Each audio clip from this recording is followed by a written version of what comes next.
Hey everybody, Nick Espinoza, your chief security fanatic here. And in Microsoft news, and this is on the heels of literally a video and podcast and radio segment I recently did on how Microsoft is killing Windows, they're really driving the nails home because their newest privacy issue, I think, is an absolute nightmare. I am not a fan at all of what they are doing with Windows 11 here. And so with that, let's talk about this because this is some next level Big Brother privacy crap right now. We are talking about, for the record, the new AI-powered Windows 11 feature known as Recall. Now, if you don't know what this is, we're going to talk about this because they just essentially showed this to the world at an event on Monday. And this is a feature that essentially is designed to help you, quote unquote, recall, there you go, information that you've looked at in the past. That sounds well and good, but let's dive into this because looking at your recall info is easily accessible via a simple search, but it really doesn't seem like we're going to want this. Now, if you're asking how on earth does this work, how are they going to know this? Recall works like this. It essentially takes a screenshot of your activity every few seconds. You've got an active window open, you're doing something, every few seconds it's taking a screenshot. Therefore, it's recording everything that you do in Windows for up to 3 months by default. Now, these snapshots or screenshots of what you're doing will then be analyzed by an on-device, meaning a physical piece of hardware, known as a neural processing unit or NPU. And an artificial intelligence model will then be used to extract data from the screenshot. Now, this data will be basically saved in an index on your computer, allowing you as a Windows user to browse through the snapshots, your history for, I guess, 3 months by default, and then search using human language. So what was I doing?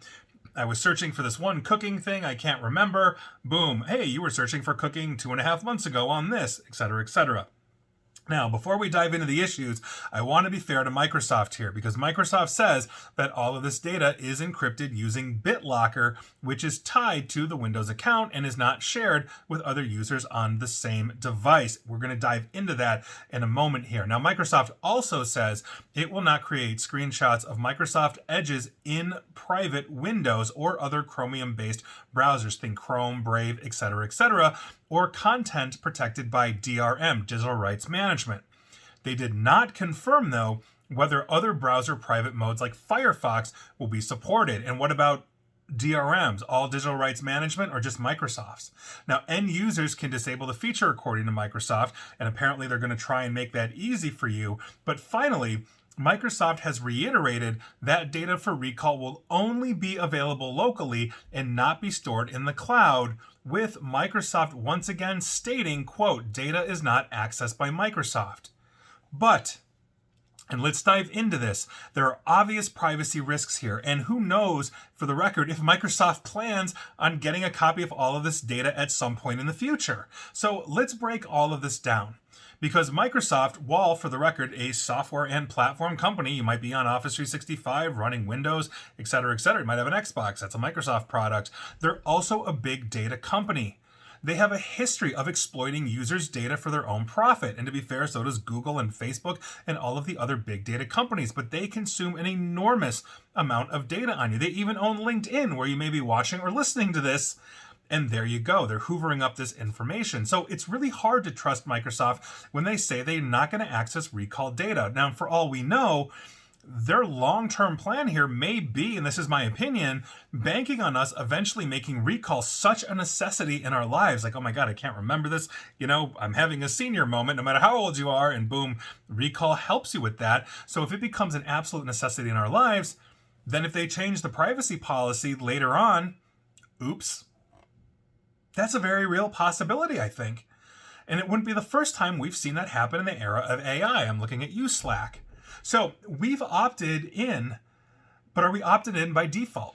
Are they giving us the ability to turn it on, or is it on and now we have to turn it off?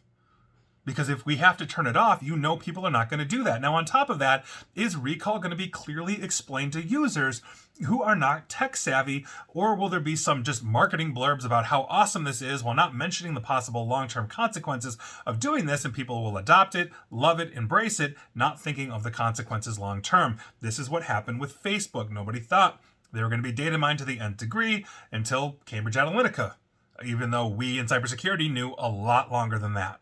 So think about what this will be recording. You've got this on, you're in Windows 11. It basically is going to be doing this. Microsoft admits that this basically performs no content moderation. So it's going to basically record virtually anything. So passwords in a password manager. You open up your password manager, it can see that. Account numbers on your banking website, it can see that. What if you're in Microsoft Word, you're writing a confidential agreement or something sensitive? A screenshot of that content will be created too. If you have one PC and you're sharing that PC with others, you may want to be careful about what you are essentially doing and recording, because if they're in your user, they might be able to recall and see what you were doing 2 a.m. on a Friday night. Well, you can block apps from being screenshotted by recall. We know per studies that most people don't touch settings, meaning once you've opted in, you're not going to be thinking about your password manager, that sensitive document, etc., etc.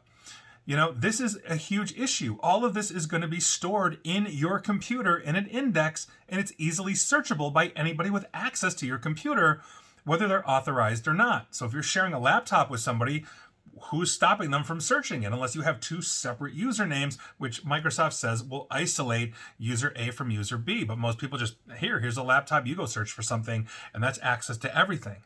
And then there's BitLocker, Microsoft's encryption system. BitLocker is only for encryption at rest. So if your computer, your laptop is turned off and then it's lost or stolen, you're good. The person turns it on, the entire data is encrypted, not just recall, but everything on the laptop. Big fan of that.